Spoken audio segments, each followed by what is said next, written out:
Today we get an update from Airport Manager Bud Brialt on this episode of Barnstable Today. It is Thursday, March 10th, 2016. I'm Sarah Mann. Things to talk about today as we are looking out at beautiful blue skies, sunshine, thinking about spring, thinking about summer, thinking about JetBlue making a return to Barnstable Airport. Tell me a little bit about what we can expect. This is the third season now, right? Third season. Right now the schedule is that they will be starting on May 12th. And they'll be doing what we call less than daily, and it'll be like 5 days a week.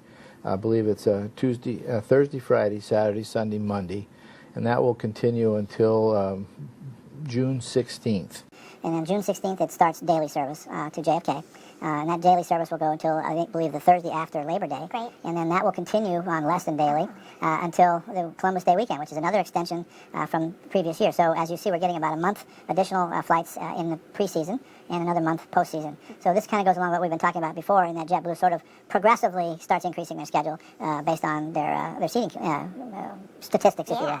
So if they continue to perform as well as they have been, which what we're hoping and JetBlue expects, then I'm hoping that the following year, fourth season, maybe we'll see a little bit more, or maybe even a second flight during the week. So So that'd be great. It's really fantastic news to Right. see. Not only I remember the first season we were so excited to see the planes come, and then at the end of the season how excited we were that almost every single flight was full, and last year had a little bit of an increase. But this is pretty significant to have a month tacked on to the beginning and the month tacked on to the end. That's and right. It's kind of moving into that shoulder season. I may actually take a flight myself this time around. There you go. So that's fantastic. So May 16th, you said that's going to be starting? May 12th. May 12th. May 12th. Wow, that's great. And I mean, what have we seen in terms of an impact to the airport? Is that something that, I mean, obviously it's been successful flights. With JetBlue, you're talking yeah. about? I think it's a great impact, to be honest with you, because it makes us feel like a real airport for a change, instead of sort of the winter doldrums and other things that are happening here at the airport. But I think it brings people in, it gets people from here off the Cape without having to go to Boston or Providence to be able to catch a flight.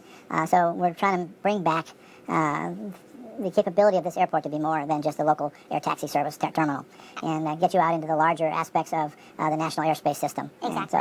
And then we were, I think the first year we were listed as their #1 blue city for customer satisfaction. I think Worcester stole it from us last year. We're trying to get it back. And I think that one thing that will help us do that is Centerville Pie. And Centerville Pie is going to be opening up here sometime in the first part of April, I hope. So we're really excited about that. And I'm really hoping that they can become like partners with JetBlue and others and to build up their business. And I know that they're putting in bigger equipment, more equipment, so we're looking for good things to happen with Centerville Pie as well. Absolutely. Well, and, great to have not only a place to get breakfast and lunch and delicious pies at the airport, but Centerville Pie, of course, I got national recognition several years ago when Oprah Winfrey was here visiting, so it's got that kind of national name recognition. People know, hey, I can come here. And I think that, as we were talking about before we started the interview, is that people will probably come to the airport just because they want to come and eat some Centerville Pie. That's what we're hoping. So combination of those types of things will start to bring people back. I know you're aware that Island Air declared bankruptcy back in December, and they just had an auction of all the excess equipment last week over at the hangars. And so we're kind of hoping that Retrix will continue with their efforts to reestablish another air taxi service here at the airport to try to bring us back to where we were before. I think we lost a lot of folks to the ferry systems, which is fine, but I think we need to establish that balance between ferries and aviation so that we don't lose one mode of transportation to the other, so that we can continue to provide that lifeline to the islands using both modes of travel and bring some business back to the airport. So we're hoping that will occur. Cape Air has certainly come forward with additional flights, so they're picking up some of that. They're also picking up some of the air freight that was lost when Island Air went out, and so we're working to try to bring things back to a new level of service, and anything that any of these airlines or air carriers will do would be very welcome. We're also hearing rumors about other people considering additional air taxi services, but seeing's believing. Absolutely, always seeing is believing, and of course, certainly a big loss to not have that service anymore for the airport as well as for the people utilizing it. So nice to see that people are stepping up, and again, still have yet to close that gap and to fill the hole. So we'll certainly keep an eye on that. Bud, wanted to talk to you about some projects moving forward. Of course, we were out at the fuel farm earlier this winter. It's looking pretty good. I drive on the access road quite frequently, and it certainly looks like it's up and running. Where are we in that process? Is the fuel farm full yet, or is it still? We're still. We got some delays over the wintertime. We had some problems with a couple of our inspections that had to be redone, and so we're looking now to be in operation by the end of this month, end of March, and once we're in operation for about 30 days, then we'll start the process of removing the old underground tank. So we're hoping to get an inspection by the State Fire Marshal before the end of this month, and in order to do that, we'll be pumping fuel into those tanks for the first time. Sure. So we're excited. We're looking forward to it, and it'll be a welcome addition to the airport. Great. And a couple of other construction projects. Yeah, we have 2 more. We last last fall we temporarily stopped taxiway Charlie renovations due to the weather. And so we'll be starting that again in the spring. We'll be putting a new surface on the taxiway, which is a sealant. It's a special sealant that should extend the life of the taxiway at least 5 years or more. And we're hoping if it works good, then we're hoping to also do that on our next pavement project, which would be the resurfacing of runway 1533. So taxiway Charlie should wrap up in the springtime with that new surface, and at least the portion that was done before. There's still another portion that will be done with our next project, and that's the milling and paving of runway 1533, which if we get the grants in the late summer, we'll know for sure from the FAA. We're hoping to start that in September of this year with phase 1. There's 8 phases, probably over a period of a year and a half before we get that whole project done, just because of how you have to do it in order to keep the airport open. Absolutely, so important. So, but anything else exciting going on around here? So many things again to look forward to. JetBlue, Centerville Pie, the new fuel farm. Anything else going on at the airport? No, I mean, we're working on budgets. We're working on our capital plans. I think we were going before the town council in April on 3 plans. We had submitted 5 projects for this consideration next year, but because of what's happened to our finances with Island Air, we've had to reduce that down to 3. 2 of which are 95% reimbursable by the federal government through the FAA and Massachusetts Department of Transportation Aeronautics Division. 1 project, which is basically painting, which we have to repaint our runways every year in order to stay certified by the FAA. Sure. And but sometimes we can mitigate that if the state puts out a statewide painting project, and then if they'll accept us as part of that project, then we can get it done a heck of a lot cheaper. So those are the only things that we're moving forward with. That you don't want to lose the opportunity to get those huge grant funds from the FAA, because those are few and far between, and you're using FAA, what they call discretionary money. And if that source of funds dries up, we can't afford to do these projects on our own and without taking out huge loans, which we just can't afford to pay the debt service on. So we want to definitely move forward when those funds are available. So that's really about it as far as new things that are happening. But you never know at the airport. It changes daily. It absolutely does, but never a dull moment. Never. I thank you so much for inviting us over here, and we look forward to continuing our interviews outside as the weather continues to get better. Great, I'm looking forward to it. Thank you so much. The price of a transfer station sticker is going up. Director of Public Works Dan Santos says the change is due to an increase in costs at the transfer station. Last year, we started a new contract with New Bedford Waste Services for our municipal solid waste, and that's basically the trash that everyone brings there and goes into the compactors. And for 25 years, we had a contract with Covanta at the waste energy plant in Rochester, and we were paying, we had some grants too, but we were paying about $17 a ton to dispose of that trash. Under the new contract, we're paying $55 a ton for that same material, so that's about a 300% increase in cost. The new sticker price will be effective on July 1st, 2016. Well, if you have a son or daughter that will be 5 years old before the 1st of September, it's time to think about kindergarten registration. A series of registration days will be held at the Hyannis Youth and Community Center in late March. Last names A through J should register Monday, March 21st, K through R on Tuesday, March 22nd, and S through Z on Wednesday, March 23rd. Parents must fill out a registration form and proof of residency form. You can bring along the child's birth certificate, immunization records, and a copy of the most recent physical. Registration information and all required forms can be found online at barnstable.k12.ma.us. Good morning. You're watching Barnstable This Morning. Joining me now for our Board Committee and Commission segment is Margot Weber. She is the chair of the Barnstable School Committee. Thank you so much for joining us this morning. Thank you for having me, Sarah. It's always good to come in. You know, since we talked last, it's been a while since you were in Yes. for a Board Committee and Commission segment. A lot has happened in the school committee. First, I want to talk about a recent election. So you have a new member. Yes, Michael Judge. He's a retired firefighter, very enthusiastic. I was very pleased with the whole slate of candidates that were running for school committee. Again, we're all parents. We all have kids in the system, and Mike is certainly anxious to get working and wants to be very involved. And work you guys do, you have a lot on the agenda at all times, never a dull moment for the school committee. You guys recently went through an entire search process and picked a superintendent even before the end of the year, which is pretty amazing when you think about a search of this magnitude. It is. We started about a year ago. We learned that Dr. Chakowski was moving on to Lexington, and at that time set out a time frame that we wanted to follow in order to make sure that the community was heard from, that we had appropriate guidance, and conducted the search to get the best qualified candidates that we possibly could. And we worked over the summer. We started with our search committee in September. We had public forums with faculty, administration, even students at the high school to find out what the community was looking for in a leader, and worked through the process down to 3 incredibly qualified candidates, and were able to vote to select Meg Mayo Brown, who is the current superintendent of the Fall River School System, and she'll be starting July 1st. Pretty excited. Another thing I want to talk to you about is sometimes the school committee votes to make little changes or update policies. This doesn't necessarily mean that anything really big is happening or change is happening. So a couple of items that we should talk about. One, our cameras. There's been a lot of talk about cameras in schools. And this is actually just an updating of the policy to make it current with the current Massachusetts laws. Yes, we, to be clear, there are cameras in schools now and on the buses, and they have been there for quite some time for safety reasons and security. The policy that we adopted merely sets out the conditions under which the school committee authorizes the superintendent, and with the assistance of the police department and school principals and all those that need to be involved in these decisions, how cameras would be installed and used in the schools. And it's just basically, yes, it's guidance, it's not an order. And I'm assuming, too, that the guidance and these regulations or the policy that was put in place is really to protect privacy and make sure they're in public areas and that they're used properly and not for inappropriate reasons. Well, we adopted a model policy that was prepared by the Massachusetts Association of School Committees. We work with them to update our policy manual, and generally that's the gold standard. Their recommended policies is what school committees across the state adopt to make sure, as you said, that we are operating in accordance with the law and with current best practices and with any changes in regulations or even in operating circumstances. And this is a similar happening with the physical restraint policy. There was a lot of discussion about that. That was recently updated by the school committee and again, as well. to make it to make sure that our policies match the laws and regulations and current best practices. Wonderful. Can't believe it. You're already starting to work on the budget. It's not like we work on the budget all year. That's the never-ending process. Never-ending process. We are now just getting through the point where at a building level, leaders are presenting their requests to the superintendent and the finance manager. So we'll be working through that process. I believe our first actual official presentation is the beginning of February. Wonderful. The February meeting. Wonderful, great. So our residents can be up to date and understand what's going on with the school budget process. Another exciting thing that happened over this past year since I've spoken with you last, the preschool was completed. Yes. That's going very well over there at High West. Everybody loves it. It's a great building. It is just so appropriate for that age group and the needs that are there, and I'm thrilled with the way everything turned out, and people seem to be very, very happy to have their own home after having moved so many times. Or to be separated, thinking about how teachers work, it must be really good for them to have a support network of teachers dealing with the same set of students. Yes.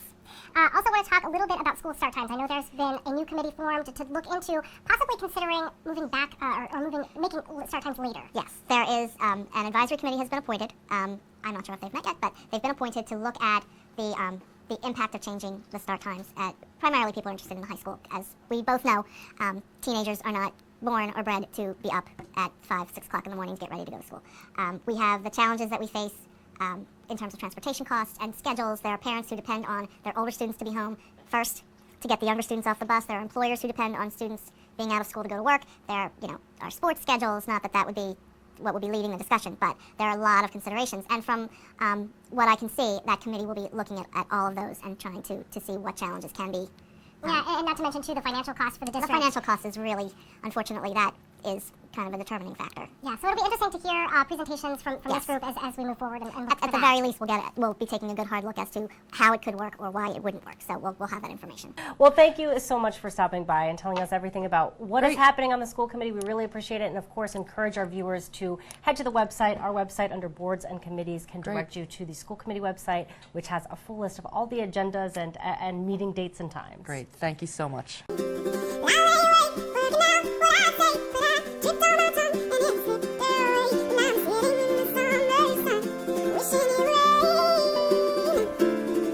I have to tell you about, first of all, author Carolyn Kepnes, who is a local author. She grew up and went to Barnstable High School, went to Barnstable High School. She has her second novel out. It is Hidden Bodies. This is a sort of a continuation or a sequel to her first book, You, which is fantastic. Both books are fantastic. I've read both of them. And so she's actually going to be at the Marstonville Public Library on Saturday at 2 o'clock. She's going to have books on sale. I think Tickums is going to be there providing the books. She can sign some books and you can ask her questions. She can do a little talking and a little reading. So really cool opportunity there at the Marstonville Public Library Saturday at 2. And then, of course, a singer-songwriter, Alicia Mathewson, who we have featured on our local musician spotlight, is going to be she's going to be performing. She's going to have music and healing chants at the Geyer Barn this Saturday at 7 o'clock in the evening. They do suggest a $10 donation. It begins at 7. Absolutely. I love those healing chants. I mean, it's like I do a lot of yoga, but when I first heard chanting, I'm like, what is this all about? But then I've heard Alicia perform, and I've heard her chants, and it really is very meditative, really relaxing, and it kind of changes your frame of mind. She's awesome live. She is awesome to hear live. So you can check her out at the Geyer Barn at 7 o'clock this Saturday. Love that. I love all of our local stuff. What do we have for our picture of the day? Let's check it out. Oh, this is a sunset at Old Barnstable Fairgrounds. Very cool. And the golf course actually opened up earlier this week. Very nice. And I know, Old Barney and Hyannis are open now, and I saw some great pictures online of people golfing. And really, it's been a pretty good winter for golf. Yeah. So this is the time to get out and enjoy it. That's right. I love that. Well, it's still quiet. Exactly. Well, that's right. When you're not competing for the course. Exactly. Well, we would love to share your photo during our photo of the day. All you have to do is email that photo to us. The email address is btm@town.barnstable.ma.us.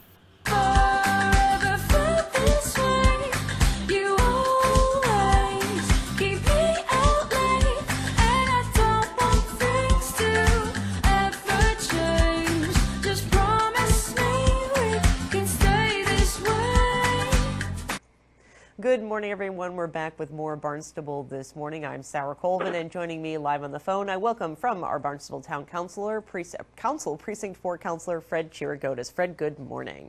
Good morning, Sarah. How are you? I'm doing well, thank you. How are you? Very good, thank you. Nice to talk with you again. Wonderful spring day. It is a wonderful spring day. And, I remember the days, Fred, when we used to have weekly conversations here on Barnstable this morning, so it's nice to welcome you back to the program. Well, thank you very much. It seems like it was just yesterday. It really does. So Fred, tell me a little bit, for our viewers, just so they can get acclimated, where does Precinct 4 fall in the town of Barnstable? Precinct 4 is what we could call, I guess, the Craigville area of Centerville. Precinct 4 runs from Lumbert Mill Road,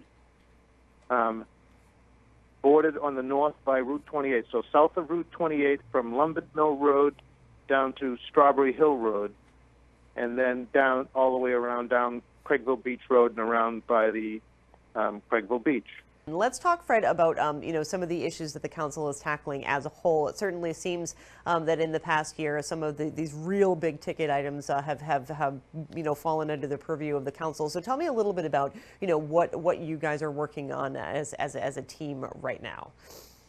As a team, that would be interesting. But I think the biggest issue that the council is working on right now is the search for a town manager. I would think that is clearly the most important thing that the town council does is appoint the town manager, and that's only done by a majority vote. It would be better if there were more participation from a wider group of councilors. I think all the councilors should participate in that. It's a rather select committee that is doing that. So I think that's critically important. I think the process of selecting a town manager is important, who we select and how we select that person and how we keep them, rather than someone spoke about political whim and the winds of change and wear your big boy pants. I think it's more important that we have a town manager who we keep based upon merit. And I actually, now that you mention it, there is a charter review committee of the town council, which has been talking about the town council makeup in general, and perhaps even the makeup of town government. Is it time to go back to the people with another? And I believe a charter commission will be formed. The discussion is, do we have an appointed town manager who answers to the town council, or do you have an elected town manager who answers to the people at large? That's an issue. The issue is the parochialism of councilors elected from precincts. While that's a good thing on the one hand, would it be better to have councilors at large? How many councilors? Councilor compensation, is it a full-time job or a part-time job? Those are some of the issues that have been discussed on with regard to the charter and how in council rules and how that operates. Absolutely. So it's pretty interesting. It is, and I think, just as if I may, as we see the town kind of grow and change, certainly, especially the village of Hyannis has been likened to a city, so examining our government and how, it's working with our needs is certainly important, and good to see that we're doing that on a quasi-regular basis. And not just Hyannis, well, although that's a major urban center. I mean, the town of Barnstable itself is a city. It's considered to be a city. It's very diverse. It's diverse in it's chopped up in a way, and I shouldn't call it chopped up, but where completely different sections of town have their own particular character, and that's a good thing, and you want to maintain that. But at the same time, we work together as a unit for the benefit of the entire town, which is also a good thing. It's critically important that we're all on the same page and that we all understand what are the issues, not just within our own village, but within the entire town. So I was at the committee to assess or address homelessness last night. We had a nice presentation from the Duffy Center, Heidi Nelson, and from Housing Assistance Corp, and from the Council of Churches on, how do we coordinate, get together, and get all of the service agencies all at the table at the same time to decide who does what, how do you do it, how do we best allocate and use our resources so that we can, try to deal with a chronic issue that has been affecting, many people, in not just businesses, but a lot of people. And besides the homeless people who are camping in the woods and need help, we have the people who are chronically homeless and that they're couch surfing, or we have kids in schools who need housing. The availability of affordable housing really is a huge issue on the Cape, as it is everywhere. And it can contribute to the problem. How do you deal with the problem? What's the housing that you have available? So absolutely, it's a complicated issue, but that's something that the council is working strong on. For sure. Well, Fred, we are out of time, but I thank you so much for joining us here on Barnstable this morning. A pleasure to have you back on the show, and keep up the good work. Always a pleasure to talk to you, Sarah. Hope to see you soon. Likewise. Thank you, Fred. All right. Bye-bye. Bye-bye. For now, I'm Sarah Colvin. And I'm Sarah Mannel.